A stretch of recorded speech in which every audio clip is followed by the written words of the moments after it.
Dear students, viewers, and the subscribers, welcome to the IAS Mentor. This would be our lecture number 37 in the series Indian Polity. As already stated, the larger objective of this particular series is to provide a broader idea on the topic Indian Polity. And in the process, we'll also cover all the relevant books and also most of the important provisions in the Indian Constitution so that the students are empowered enough to face the examination. This series will not only be useful for the students preparing for UPSC IAS examination but also for the other competitive examination including the various state public service examination, especially where Indian polity is a subject. And this series will go on for at least another 2 to 3 months, so that the subject is covered in detail both from the point of view of prelims and also as much as possible relevant to the mains examination as well.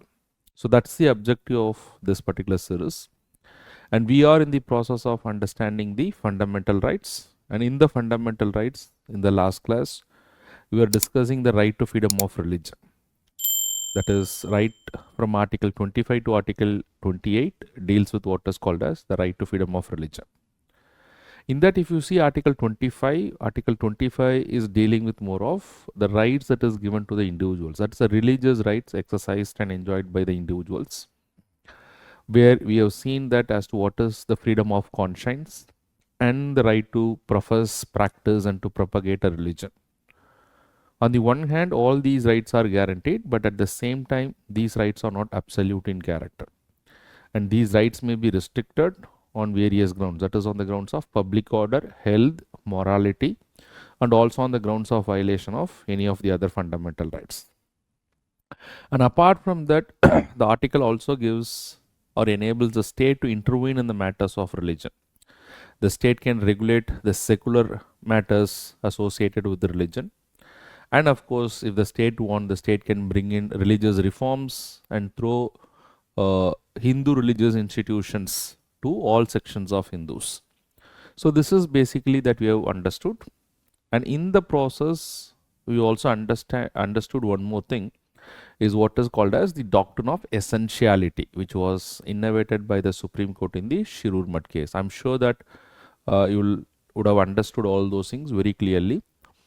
For the students who are directly watching this particular lecture, I would request you at least to watch the previous lecture. And for the maximum benefit, I'll tell the students how to go through all the lectures in a particular sequence in the way that it has been presented in this particular series. And that will help them to understand each and every concept, because every lecture probably is linked to the previous lecture.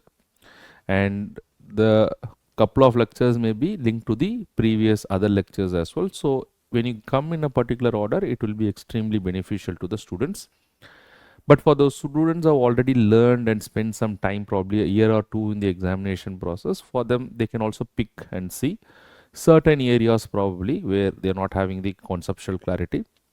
But even for those students, I would suggest them to follow the series in an order for the maximum benefit. All right.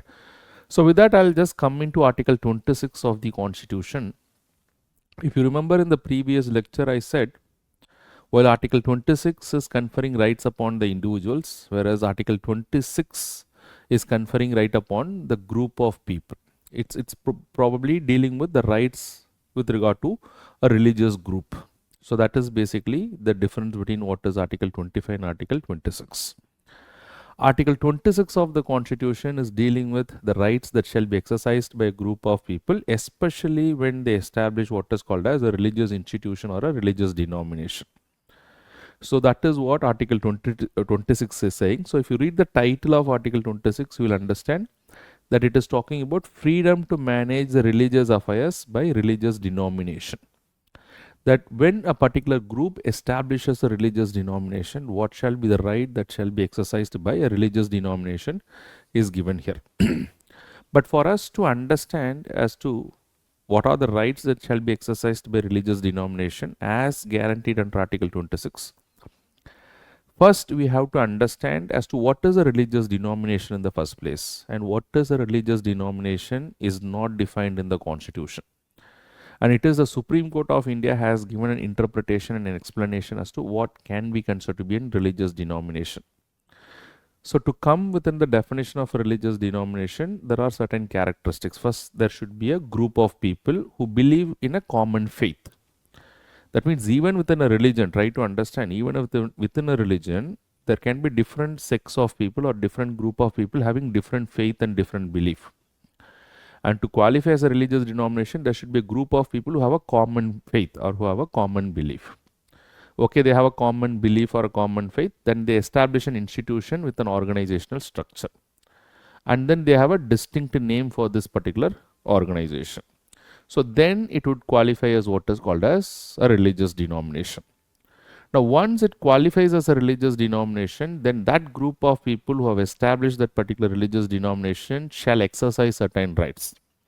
What are their rights? Their right is to carry out various charitable activities and religious activities as a part of that particular institution.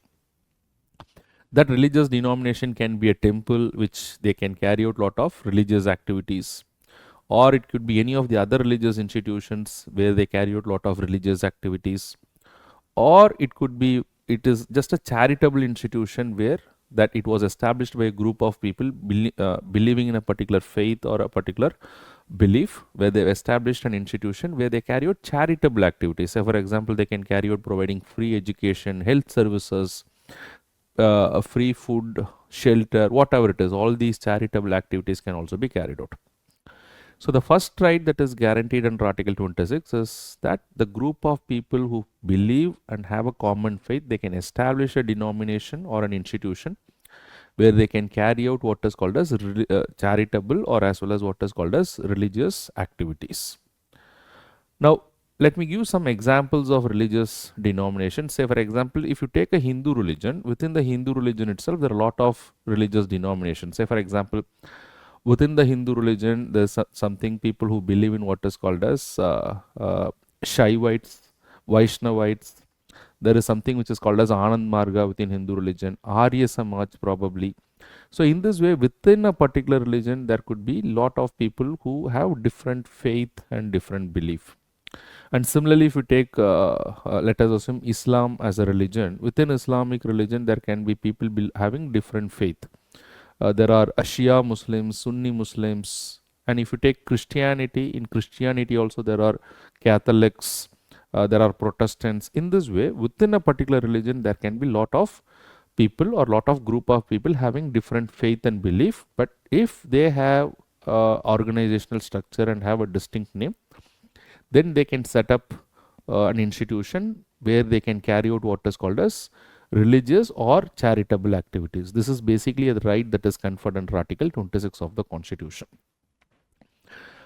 It is not only the right to carry out charitable or as well as what is called as religious activities, but they can do that without unnecessary interference from the state. The state shall not unnecessarily interfere. So the word unnecessary interference is very important, which also means, can the state interfere in all those things? Yes, the state can interfere. But I'll just come back to that particular area as to what are the grounds on which the state can interfere.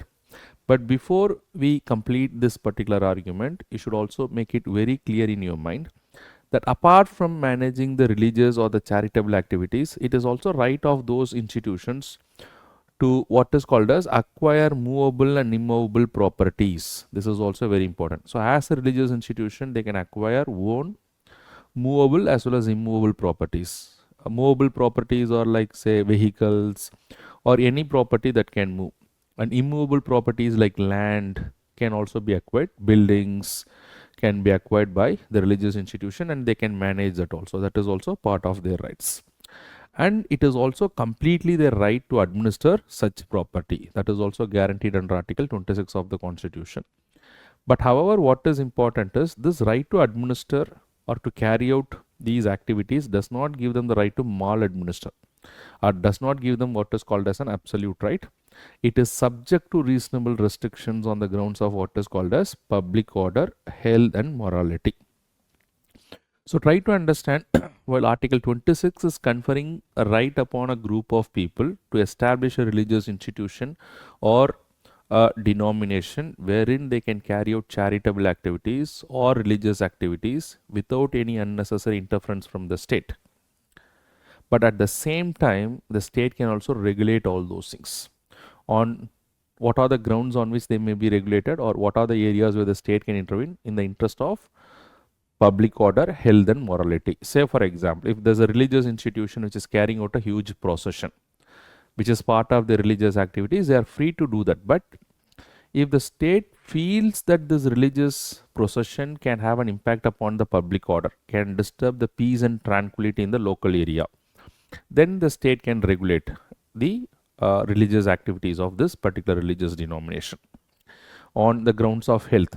Say for example, if there's a pandemic, and during that particular time, if a religious institution is carrying out an activity where there's a large gathering which may be part of the religious activity, still restrictions may be imposed by the state in the interest of what is called as health. So this can be very well done.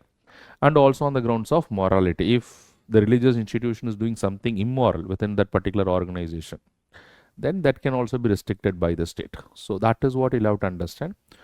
While Article 26 of the Constitution guarantees right to have establish a religious institution or a denomination and to carry out religious or charitable activities, that is not an absolute right, which can be restricted by the states on the grounds of public order, health and morality. So whatever I have discussed in the previous class will also have equal application here as well. In the last class, I discussed something which is what is called as Doctrine of Essentiality. If you can recollect as to what is this Doctrine of Essentiality. I'm sure that most of the students will be in a position to recollect that as to what is this Doctrine of Essentiality. The same principle can be applied when it comes to Article 26 also. So before I explain how it can be applied, let us try to briefly understand as to what is Doctrine of Essentiality for the students who have not seen the previous lecture. What is Doctrine of Essentiality in the opinion of Supreme Court, as it was innovated by the Supreme Court in the Shirur Mutt case in 1954? That if you take every religion, that there are certain practices which are very core of the religion, and every religion will have essential practices, and the religion will also have what is called as non-essential practices. Now, the essential practices are those practices without which the religion will not survive. The religion cannot be practiced, because that practice is very core aspect of the religion or core belief or faith of the religion. Whereas non-essential practices are those practices even without which the religion can still be practiced, because that is not belonging to the core belief and faith of the religion. So in the opinion of the Supreme Court in the Shirur Mutt case, whenever the state makes an intervention, because you have seen under Article 25 also the state can make an intervention, in Article 26 also with regard to the religious activities in a religious institution, the state can make an intervention on the grounds of public order, health and morality. So whenever the state makes an intervention, the state probably has to keep in mind the Doctrine of Essentiality. And what is this Doctrine of Essentiality? The state has to see whether this practice is a essentially religious practice or it is a non-essentially religious practice. So probably in a case of an essentially religious practice, the state should not interfere as far as possible.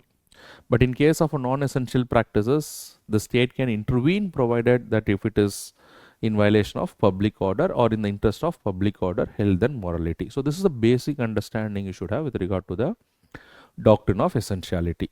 So I've discussed in depth with lot of case studies in the previous class as to what is this Doctrine of Essentiality. I've given lot of examples, lot of case laws where the Supreme Court has used this Doctrine of Essentiality. You can just go back and refer to my previous lecture. All right.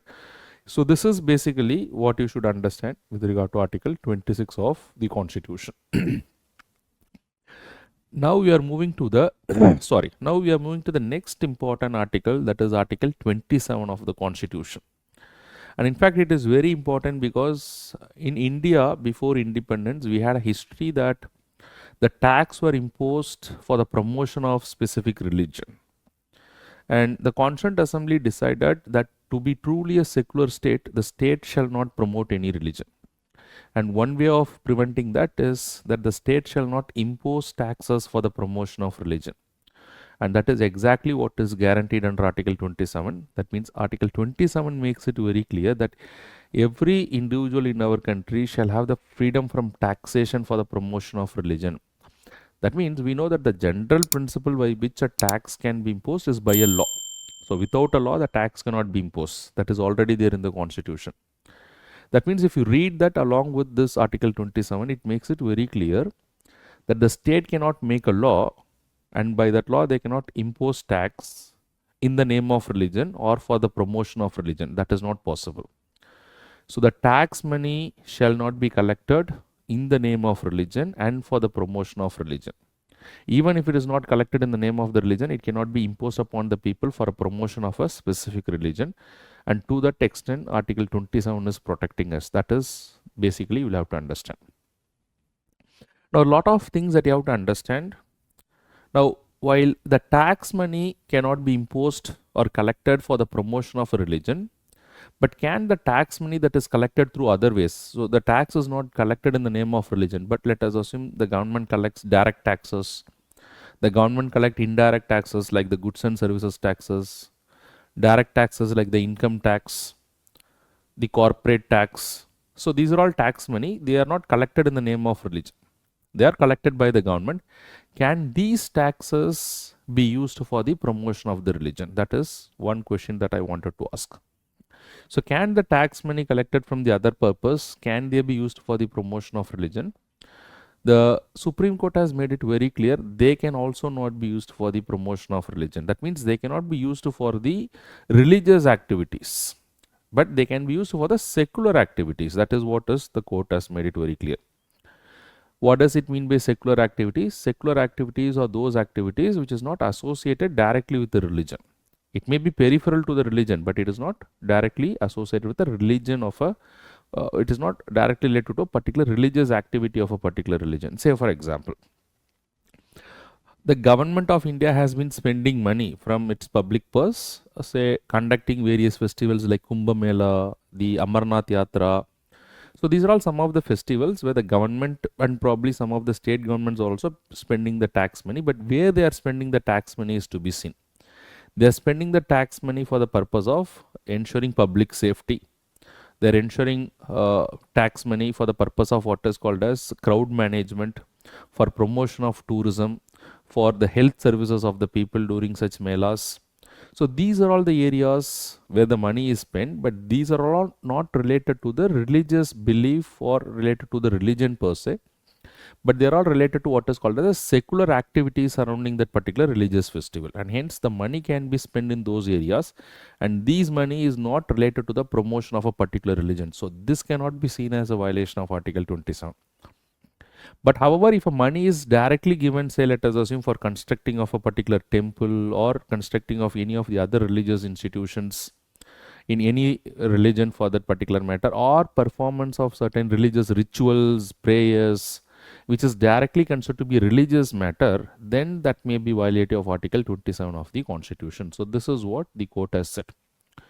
So while the tax money shall not be used for the promotion of religion, nor the tax shall be collected and it shall be used for the promotion of religion, nor the tax money shall be used for the promotion of religion, nor the tax shall be imposed directly in the name of religion and used for the promotion of religion. So these things are prohibited.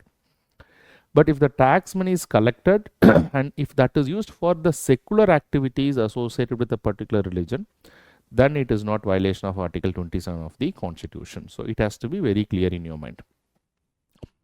And the second thing is, what about the fees that is collected in various religious institutions? So probably if you go to some of the religious institution, you might also feel, or you might have also felt or experienced that in some religious institutions, certain fees are collected. Say for example, entry fee. To perform certain rituals in that religious institution, certain fee may be collected. Will that amount to violation of Article 27? That also the Supreme Court has clarified that would not amount to violation of Article 27, because first of all, there's a difference between what is called as a fee and a tax. A fee can be done mainly by an executive action, but a tax is only by a way of a law. So anyways, Article 27 is talking only about the tax and not the fee. And otherwise also, the fee that is collected is not used for the promotion of religion. If you see the various religious institutions, The fee that is collected is used only for what is called as managing the secular activities that is surrounding the religion. Secular activities means to provide better facilities to the visitors, to ensure public safety, to provide food services or the other services to the people who are coming to the religious institution, and hence it is not used directly for the promotion of religion, and hence it shall not be violative of Article 27 of the Constitution.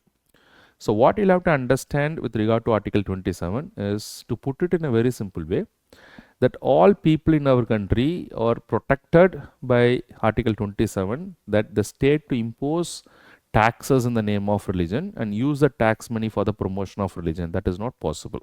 Okay, that is the basic understanding.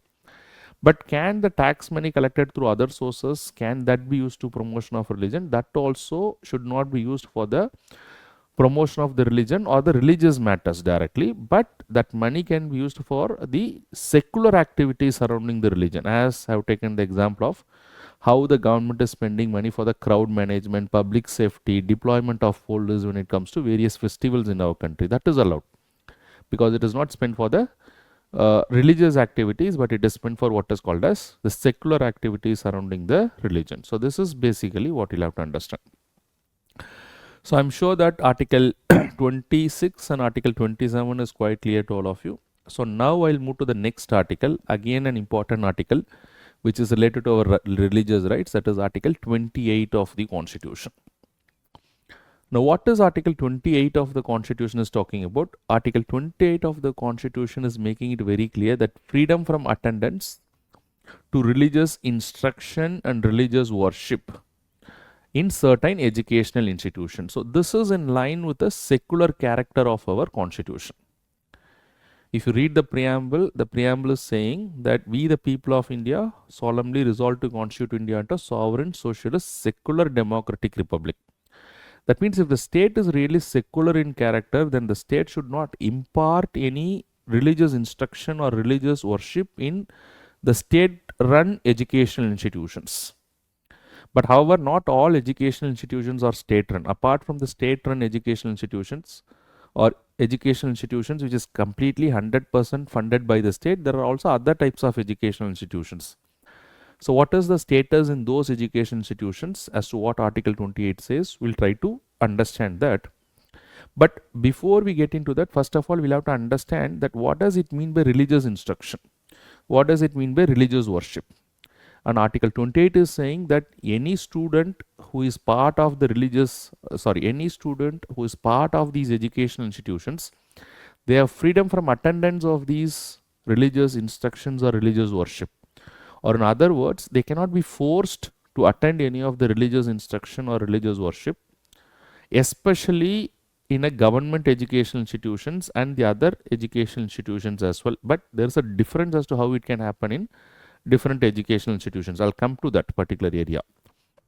But however, before going to that area, first thing that you have to understand is what is religious instruction? What is religious worship? A religious instruction is majorly dealing with any teaching that would impart the beliefs and faith of a particular religion. If they are directly teaching the scriptures related to a particular religion, say let us assume that there are teachings from Bhagavad Gita or there are teachings directly from the scriptures like Quran or for that matter Bible, these are all possibly considered to be what is called as religious instructions. So they should not be done, and not same in all the educational institutions. There are some differences, but let us first try to understand as what is religious instruction. And then what is religious worship? So religious worship means where you are trying to practice certain rituals of a particular religion. You are doing certain rituals of a particular religion as it is stated in some particular religious text or probably the religious books. And of course, reciting certain prayers related to a particular religion. So they will all amount to what is called as a religious worship. So Article 28 is making it very clear that the students who are part of educational institutions should be free from attending these religious instruction and religious worship. But however, it may vary from different educational institutions. To what extent this freedom is there may vary from one educational institution to another educational institution, that we'll try to understand. And apart from that, the courts have already made it very clear that there's a difference between what is called as religious instruction and learning from the lives of great reformers or great leaders. Say for example, take the life of Guru Nanak, take the life of Kabir, take the life of, say, let us assume, Swami Vivekananda. If you learn the life of these people, you can arrive at great learnings, because everybody believed in certain values and certain beliefs like peace, humanity, and all those things. So, teachings on the life of these leaders and what is their faith and belief, their personal faith and belief would not amount to what is called as religious instruction. So, you'll have to differentiate between these two things. So, what would be considered to be religious instruction is only teachings from the religious text and from the religious books, not about the leaders probably who followed certain religion. Alright, so this is basically what you'll have to understand under Article 28. So, Article 28 majorly provides for freedom from attendance with regard to religious instruction and religious worship in certain educational institutions. So, now we are coming into certain educational institutions and to what extent this freedom is there. So, the first type of educational institutions, for this I will classify, the Constitution itself classifies the educational institution into 4 types.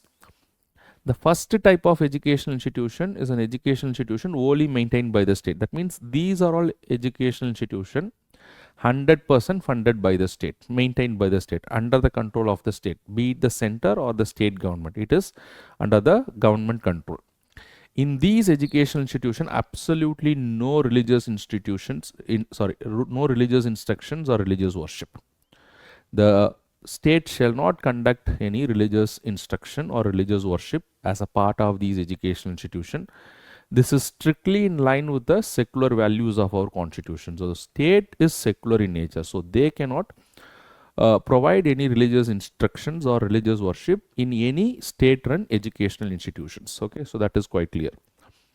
The second type of educational institution is educational institution administered by the state but established under the endowment or trust. That means the management may be controlled by the state. That is, the management might be under the control of the government, but still who is majorly giving the finances to carry out or to run this educational institution is basically it is coming from an endowment or a trust.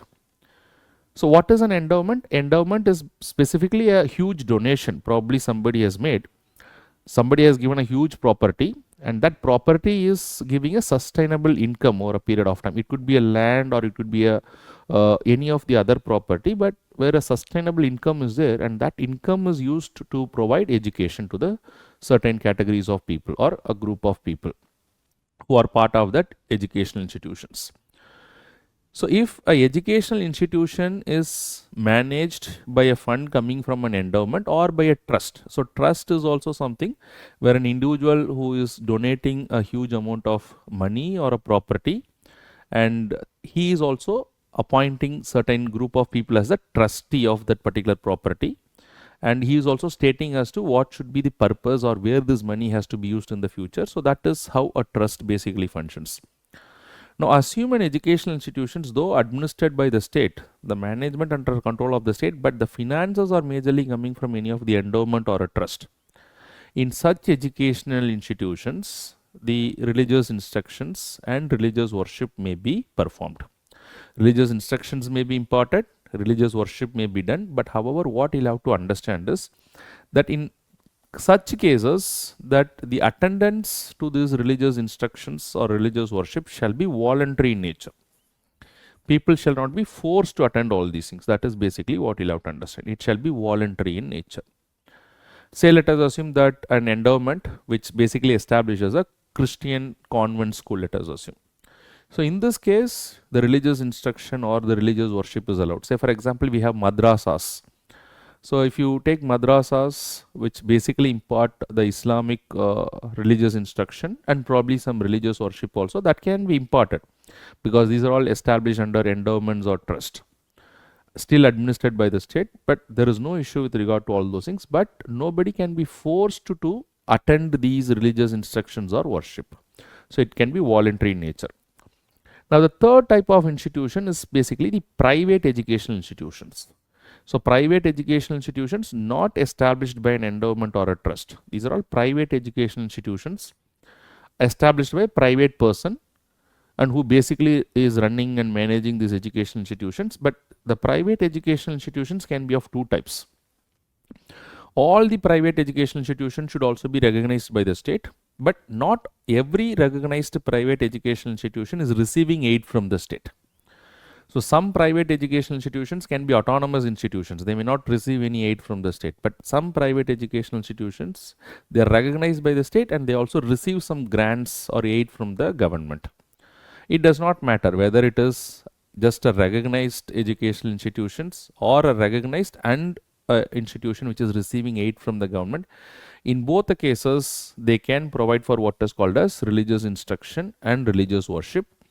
But however, again, nobody can be forced to attend these religious instructions or worships, and so that should also be voluntary in character. So that's a basic understanding you should have.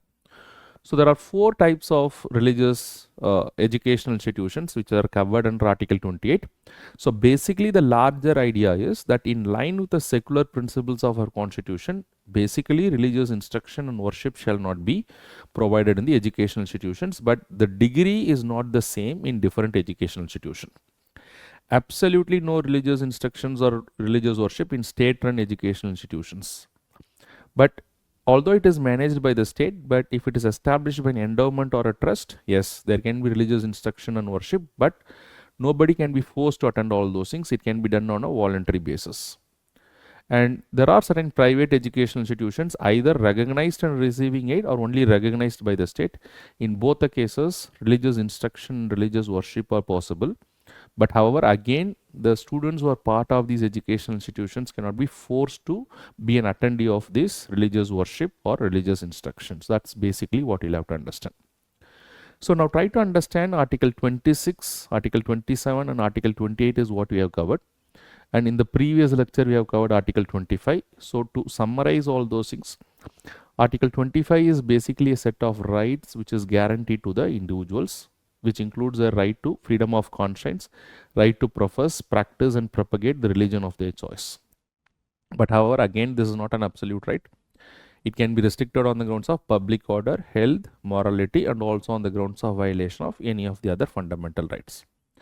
Article 25 also empowers the state to intervene in the matters of religion, bring in religious reforms, to regulate the secular activities associated with the religion, and also through the Hindu institutions of public character, religious institutions of public character to all classes of Hindus. So this is basically under Article 25.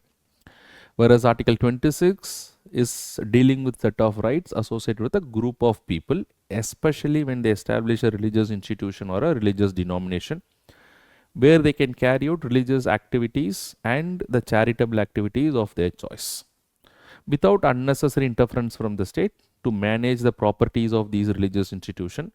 But it doesn't mean that the state cannot intervene. The state can intervene on the grounds of what is called as public order, health and morality. Both under Article 26 and Article 25, it allows for state intervention, but whenever the state is intervening, the Supreme Court has said that probably the state has to keep in mind the doctrine of essentiality. That means every religion will have essential and non-essential practices. So the state, when it makes an intervention, should be really sensitive to see whether that particular practice is an essential or a non-essential practice. Article 27 of the Constitution is preventing the state from imposing taxes in the name of what is called as a religion or taxes for the promotion of religion. But however, can the tax money used for the promotion of, can it be used for the secular activities associated with the religion? Yes, they can be used. So we have seen the examples for that also.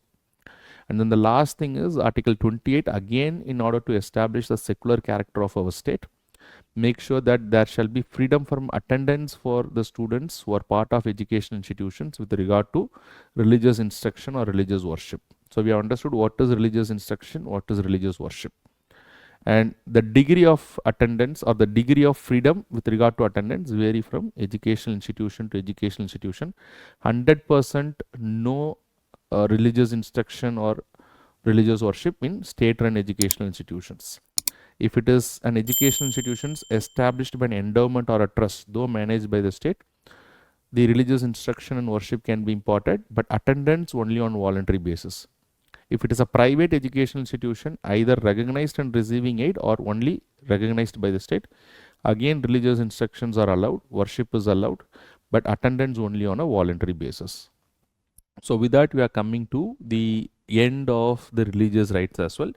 Very, very important. In the next lecture, I'll start the next part of the fundamental rights, where we'll try to understand the rights of the minorities. Again, very important right. The cultural and educational rights of minorities, which is covered under Article 29 and Article 30 of the Constitution. So I'll do that in the next class. So before I wind up the lecture, there's a quick question that I wanted you to solve. Look into this particular question. Consider the following statement. Statement 1. The Constitution allows the state to impose tax in the name of religion.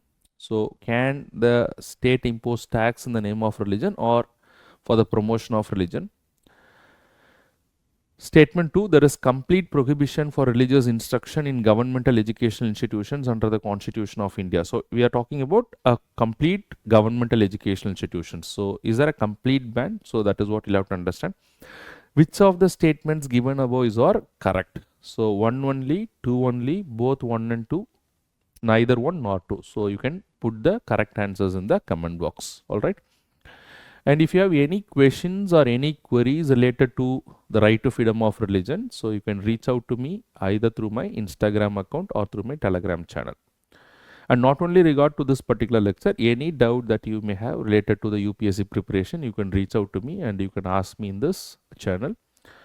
And before I wind up the lecture, this is also a request from my side. If you know any of your friends or family members preparing for the UPSC examination or other competitive examination, you can refer them this particular channel and the series to the students, and I'm quite sure that it will be immensely beneficial for them in their preparation. With that, I'll wind up the lecture, and in the next class, we'll continue with the cultural and educational rights of minorities. Thank you very much for watching this particular lecture. Keep watching. All the best.